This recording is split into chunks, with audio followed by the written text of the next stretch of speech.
জামাই ষষ্ঠীতে অগ্নিমূল্য ঝালদার সবজি বাজার, মাথায় হাত ক্রেতাদের।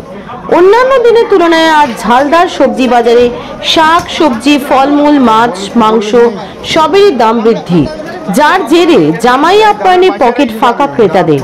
আজ ফুলকপি 60 টাকা, পটল 30, টমেটো 30 টাকা, বেগুন 40 টাকা প্রতি কেজি, যা অন্যান্য দিনের তুলনায় 5 থেকে 10 টাকা বৃদ্ধি হয়েছে। যদিও এর জন্য সবজির আমদানি কম থাকাকেই দায়ী করছেন সবজি বিক্রেতারা। অন্যদিকে জামাই ষষ্ঠী উপলক্ষে বাজারে এসেছে ইলিশ, ভেটকি, পমফ্রেট ইত্যাদি মাছ, যেখানে ইলিশ মাছ 1600 থেকে 2000 টাকা প্রতি কেজি, পমফ্রেট 700 টাকা প্রতি কেজি।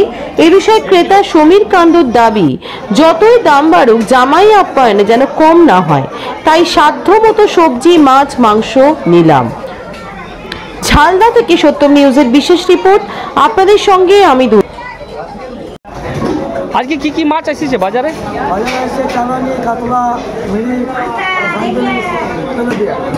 আজকে অন্যান্য দিনের তুলনায় দাম কেন বাড়তি? আজকে জামাই ষষ্ঠী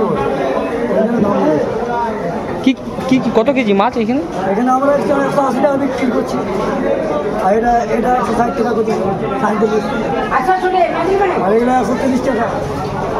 মানে এই বাজার এটাও বিক্রি হচ্ছে। কি নাম আপনার? আমার নন্দ দেব। আজকে বাজারের পরিস্থিতি কি?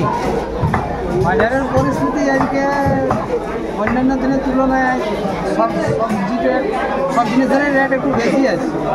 কারণটা?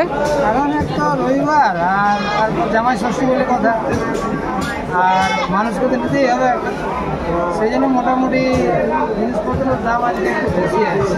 শাক সবজি মাছ মাংস সবেরই রেট একটু বেশি,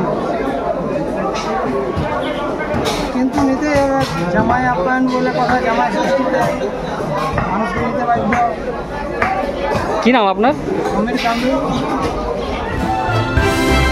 ভয় নয়, আপোষ নয়, শুধু সত্য খবর পরিবেশনার প্রত্যয়। সত্যম নিউজ।